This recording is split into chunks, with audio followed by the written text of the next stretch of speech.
Aujourd'hui, j'avais envie de vous parler du masque à la lumière d'études scientifiques qui ont été publiées récemment sur l'efficacité du masque, sur les matériaux, sur l'utilisation du masque aussi, et je vous parle de tout ça dans quelques secondes.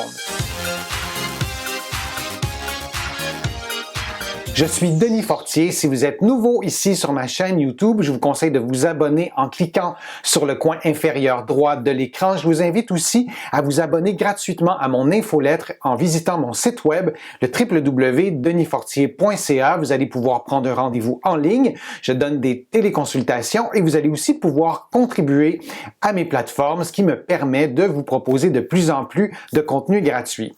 Maintenant, le masque artisanal dans un contexte de pandémie, et dans ma vidéo, je vais utiliser deux termes qu'on a entendus souvent. Et avant de parler plus précisément du masque, je veux vraiment rappeler que le masque fait partie d'une stratégie plus globale en santé publique dans un contexte de pandémie, c'est-à-dire le lavage des mains, parce que la contamination se fait beaucoup par le contact avec les mains notamment. Il y a bien sûr le port du masque et il y a aussi la distanciation physique. Je sais qu'on emploie souvent le terme distanciation sociale. Je trouve que c'est un mauvais choix de mots. Je vous en ai parlé dans une autre vidéo, mais parlons de distanciation physique, et cette stratégie-là est aussi efficace pour les personnes qui sont asymptomatiques, c'est-à-dire que les personnes sont contaminées mais ne le savent pas puisqu'elles n'ont pas de symptômes et peuvent cependant contaminer les autres. Et il y a aussi les personnes qui sont présymptomatiques, c'est-à-dire qu'elles sont contaminées et qu'elles vont développer la maladie, mais pendant cette période de temps où elles n'ont pas de symptômes jusqu'à ce que les symptômes apparaissent, eh bien elles sont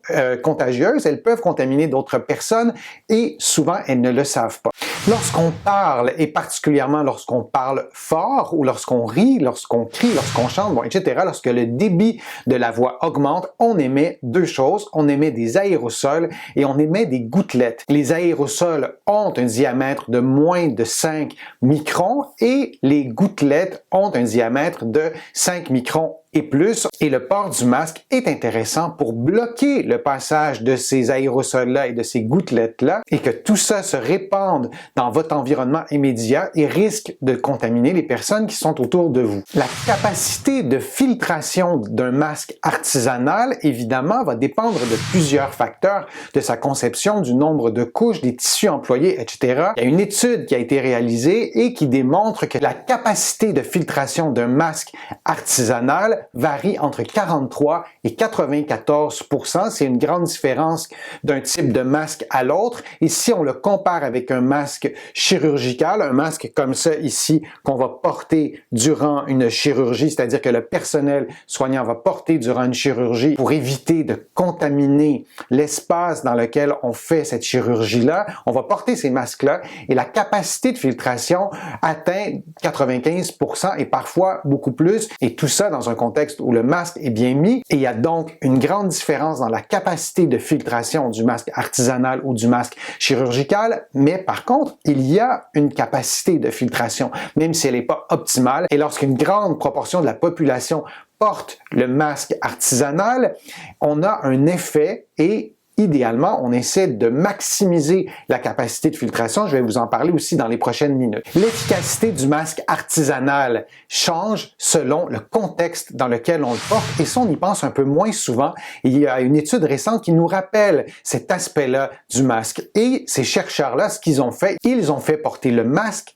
à des personnes qui toussaient, qui éternuaient, qui avaient certains symptômes, et ces personnes-là, toujours avec leur masque, étaient soit dans une voiture ou dans un bureau, et dans les deux contextes, il y avait un climatiseur qui fonctionnait. Évidemment, les fenêtres n'étaient pas ouvertes, et on a mesuré l'efficacité de filtration du masque artisanal. Un masque de coton de 3 couches, et sa capacité de filtration atteignait jusqu'à 86,4%, en comparaison avec le masque chirurgical qui, lui, atteignait 99,9. Et ces chiffres-là variaient selon l'environnement, et où le port du masque était le plus significatif, c'était à l'intérieur de la voiture, évidemment dans un contexte où il y aurait d'autres personnes avec vous dans la voiture, mais l'endroit où on porte le masque, ça a un effet sur sa capacité de filtration. Si on veut le voir autrement, si vous êtes dans une voiture, la concentration des particules est beaucoup plus grande parce que le volume d'air est restreint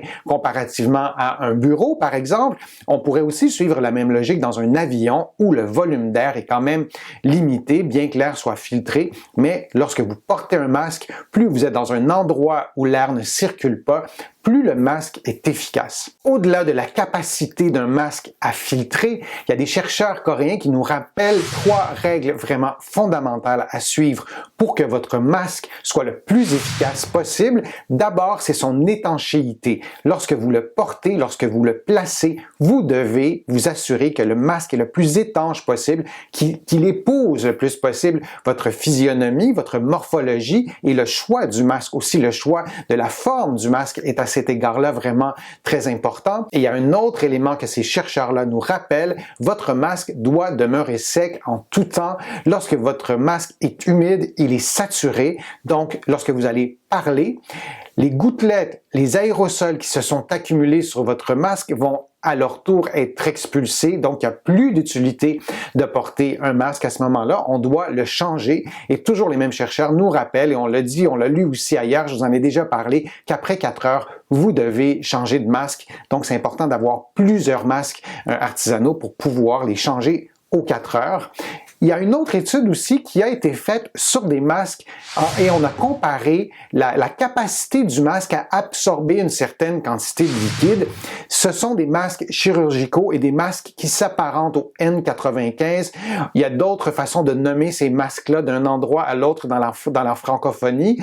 Je vais les appeler les N95, mais vous les voyez aussi à l'écran. Et on a mis des gouttes de bleu de méthylène sur le masque, sur les masques. Et vous voyez qu'il y a des masques qui filtrent complètement le bleu et sur la première couche. Et lorsqu'on regarde le masque de l'autre côté, on ne voit pas de bleu. Et la capacité de filtration est aussi tributaire de la capacité d'absorption des liquides, c'est-à-dire des aérosols et des gouttelettes qui proviennent de votre bouche. Alors faites le test aussi avec vos masques pour voir comment ça se produit, peut-être pas avec du bleu de méthylène, pour voir après combien de temps la dernière couche du masque, cette couche qui est en contact avec l'extérieur, peut rester au sec. Il y a d'autres chercheurs qui nous rappellent aussi que le port du masque artisanal est utile pour les personnes qui sont asymptomatiques ou présymptomatiques. Et si vous êtes symptomatique, on suggère de porter un masque chirurgical. Et un dernier point, il y a eu récemment des publications de certains chercheurs qui s'interrogent quand même sur l'efficacité du masque artisanal à filtrer. Le port du masque réduit la contamination de l'environnement. Si vous êtes asymptomatique, mais donc contaminé et que vous portez un masque, il a été démontré que ça protège l'environnement. On n'a pas encore démontré que la diminution de contamination de l'environnement a un effet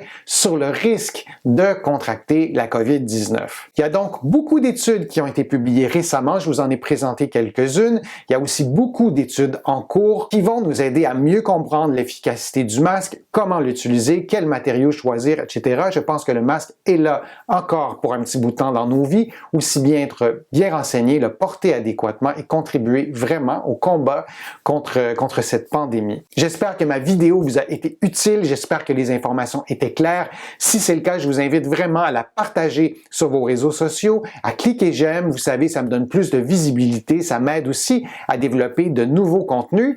Je vous invite aussi à visiter mon site web, vous allez trouver plein d'informations, le www.denisfortier.ca. Vous allez pouvoir faire une contribution, vous le savez, ça m'aide à développer aussi de nouveaux contenus.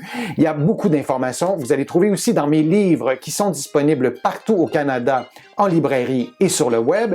Mes livres sont aussi disponibles partout à travers le monde, notamment en France, en librairie et sur le web. Je suis Denis Fortier. Je vous remercie beaucoup. À bientôt.